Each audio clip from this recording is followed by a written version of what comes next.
এবং অনেক ক্ষেত্রেই বৈষম্যের শিকার গোবিন্দগঞ্জ উপজেলায় এসেছি।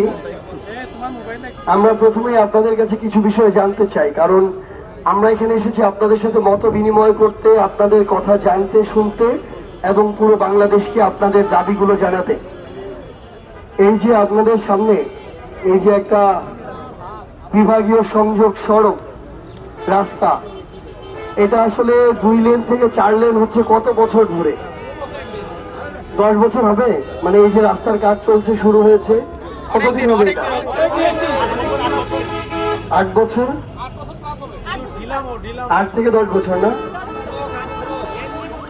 আমরা ঢাকা থেকে উত্তরাঞ্চলের এই যে রংপুর পর্যন্ত, অর্থাৎ একটা দেশের রাজধানী থেকে আরেকটা বিভাগীয় শহর পর্যন্ত, এবং এই বিভাগীয় শহরটার কিন্তু দূরত্ব অন্য বিভাগীয় শহরগুলোর চেয়ে বেশি। তো এমন একটা বিভাগীয় শহরের 2 লেন থেকে একটা 4 লেনের রাস্তা হতে 8 থেকে 10 বছর লাগে, তাও রাস্তাটা এখনো কমপ্লিট হয় নাই। এটা হচ্ছে উত্তরবঙ্গের মানুষের অবস্থা, উত্তরবঙ্গের মানুষের উন্নয়নের দৃশ্য। আমাদের স্থানীয় এবং জাতীয় যারা এর আগে বড় বড় রাজনীতিবিদ ছিল, বিভিন্ন বড় বড় দলের বড় বড় মার্কার বড় বড় পদধারী নেতা, এই এক একজন নেতা তারা আমরা দেখেছি যে যতটা না এলাকার উন্নয়ন তাদের জায়গা থেকে তাদের করতে হবে এইদিকে মনোযোগ ছিল, তার চেয়ে বেশি মনোযোগ ছিল কিভাবে নিজেদের মধ্যে কামড়াকামড়ি করে নিজের আখের গুছানো যায়। দ্বিতীয়ত তাদের প্রায়োরিটি ছিল কিভাবে কামড়াকামড়ি করে নিজে ক্রেডিট নেওয়া যায়। আমাদের জাতীয় নাগরিক পার্টি এনসিপির পক্ষ থেকে আমাদের যে কাজ সেটি হচ্ছে যে আমরা যেহেতু একটি রাজনৈতিক দল হিসেবে আত্মপ্রকাশ করেছি, আমরা আমাদের জায়গা থেকে বাংলাদেশের প্রত্যেকটি জেলা উপজেলায় শহরে জমিনে গিয়ে দেখতে চাই যে প্রত্যেকটি জেলা উপজেলা ইউনিয়নের কি অবস্থা। এতদিন ধরে আমাদেরকে উন্নয়নের জোয়ারের গল্প শোনা হয়েছে বা শোনানো হয়েছে। আজকে আমরা যখন গোবিন্দগঞ্জের মতো এরকম প্রপার একটা জায়গায় আসি, তখন দেখি যে এই সামান্য একটু বৃষ্টিতে কাদার জোয়ারে গোবিন্দগঞ্জ ভেসে যাচ্ছে।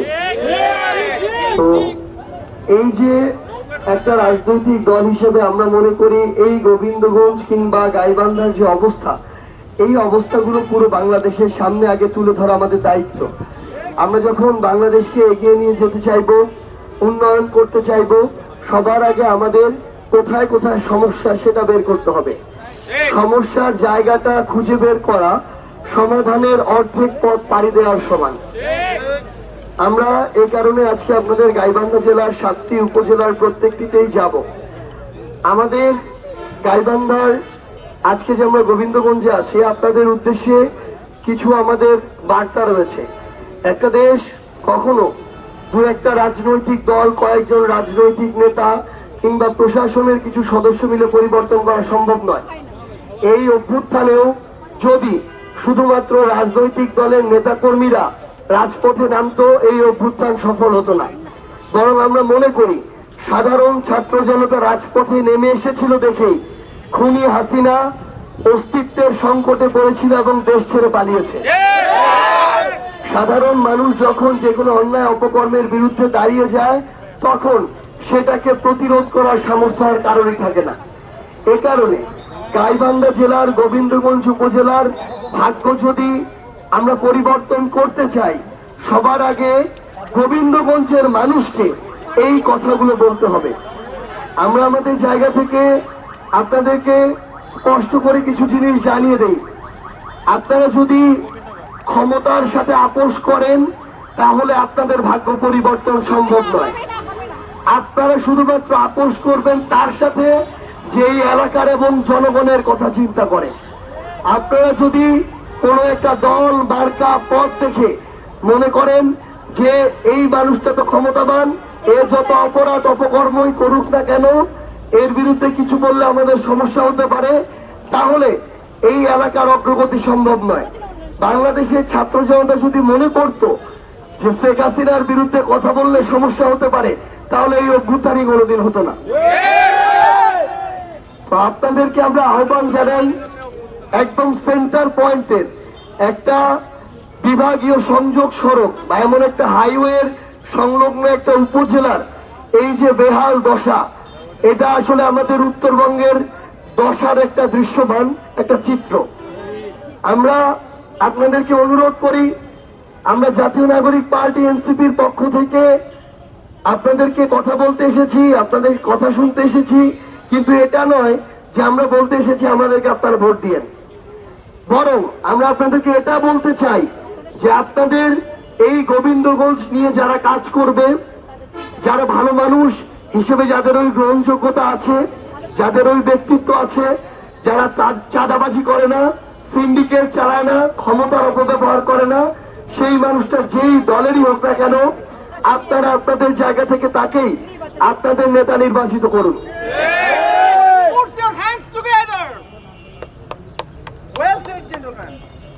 আমরা আমাদের জায়গা থেকে আপনাদেরকে আরেকটি আহ্বান জানাই যে আগামীর বাংলাদেশে এই অভ্যুত্থান পরবর্তী সময়ে আমরা মার্কা দল এসবের দালালি দাসত্ব আর প্রত্যাশা করি না। আমরা প্রশাসনকে অনুরোধ জানাই, বিগত 16 বছরে আপনাদেরকে দলীয় প্রশাসন বানানো হয়েছিল এবং আপনারা এর পরবর্তী সময় দেখেছেন অভ্যুত্থানে এবং অভ্যুত্থানের পরবর্তী সময়ে কিভাবে প্রশাসনের ইমেজ সংকটে পড়েছে।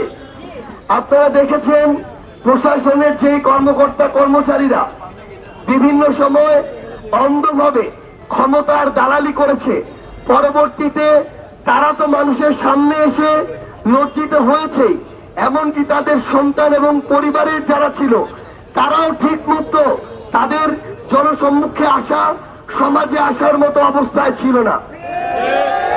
আপনাদের এই সাময়িক তোষামোদির যে চর্চা, আমরা মনে করি এটা আপনাদের প্রফেশনালিজমের সাথে যায় না, বরং আপনাদের যে শপথ, সেই শপথকে সামনে রেখে আপনারা দেশকে সবার আগে গুরুত্ব দিয়ে আপনাদের কাজ করে যাবেন। আত্মপ্রশান্তি, আত্মতৃপ্তি আর নিজের ন্যায় ও সত্যের পথে আছেন, এর চেয়ে বড় শান্তি আর কিছু হতে পারে না।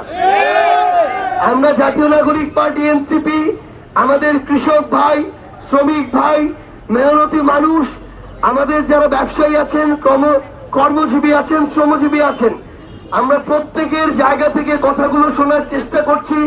আমার একজন রিক্সা চালক ভাই, অটো চালক ভাই কি কি সমস্যার মধ্য দিয়ে যাচ্ছেন, কিভাবে দ্রব্যমূল্যে সিন্ডিকেট করে তাদের জীবন যাপনকে কষ্টকর করা হচ্ছে।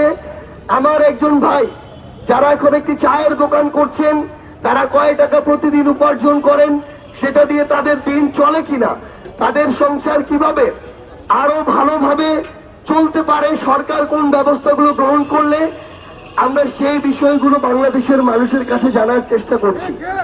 এবং আমরা মনে করি যে আপনাদের চাওয়া পাওয়ার উপরে ভিত্তি করে আগামীর বাংলাদেশের জাতীয় নাগরিক পার্টি তাদের ইশতেহার তৈরি করবে। আমরা আরো আপনাদের কাছে আসব, আপনাদের প্রত্যেকটি উপজেলা ইউনিয়নের ঘরে ঘরে যাব।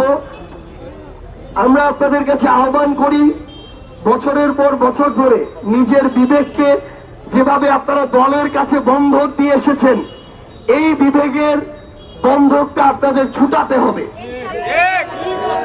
কারণ আপনারা যদি কোনো একটা দল মার্কার অন্ধভক্ত হয়ে যান, কোন একজন ব্যক্তি পূজারী হয়ে যান, তাহলে নতুন করে যে এই ভালো মানুষরা আগামীতে রাজনীতি করতে চায়, আপনাদের কথা বলতে চায়, আপনাদের প্রতিনিধিত্ব করতে চায়, তারা আর সামনে আসতে পারবে না। ওই রাস্তাটা বন্ধ হয়ে যাবে।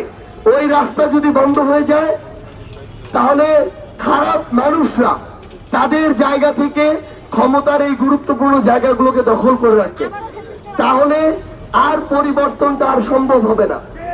আমাদের শহীদ জুয়েল ভাই থেকে শুরু করে এখানে আমাদের অনেক আহত যোদ্ধারা আছেন, তারা যে রক্ত দিল, জীবনের এই ত্যাগগুলো করলো, এগুলো যেন বৃথা না যায়। আপনাদের কাছে আমরা জাতীয় নাগরিক পার্টি এনসিপির পক্ষ থেকে এই আহ্বানটি জানাই। আমরা আমাদের জায়গা থেকে প্রত্যেকটি জেলা, উপজেলা, ইউনিয়নে কাজ করছি। আপনাদের যদি মনে হয় যে আমরা জনগণের জন্য কাজ করব, জনগণের কথা বলবো, তাহলে আপনাদের ওইটুকু সহযোগিতা আমরা প্রত্যেকটি জায়গায় প্রত্যাশা করি। যদি মনে হয় যে না আমাদের মধ্যে কোনো ধরনের সমস্যা রয়েছে, আমরা সব সময় আপনাদের মতামত শুনে নিজেদেরকে সংশোধন করার জন্য প্রস্তুত থাকবো। আমাদের গোবিন্দগঞ্জবাসী এবং গাইবান্ধা জেলার অন্যতম একটি গুরুত্বপূর্ণ দাবি হচ্ছে ইপিজেড।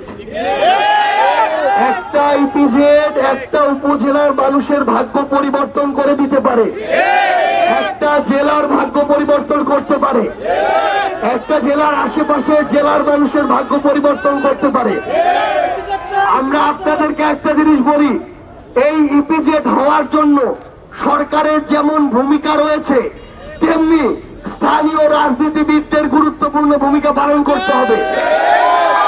আপনারা স্পষ্ট করে লক্ষ্য রাখবেন, যদি কোনো স্থানীয় রাজনৈতিক দলের নেতৃবৃন্দ নিজেদের মধ্যে কামড়াকামড়ির কারণে এই ইপিজেডের বাধা হয়ে দাঁড়ায়, আপনারা ঐক্যবদ্ধভাবে তাদেরকে প্রতিহত করবেন।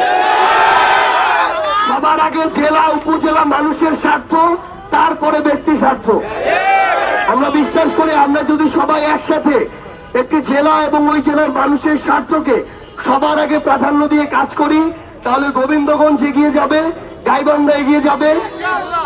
আমরা জাতীয় নাগরিক পার্টি এনসিপি গাইবান্ধার গণমানুষের প্রাণের দাবির কণ্ঠস্বর হিসেবে কাজ করব। সবাইকে অসংখ্য ধন্যবাদ। ইনকিলাব জিন্দাবাদ, জাতীয় নাগরিক পার্টি এনসিপি জিন্দাবাদ।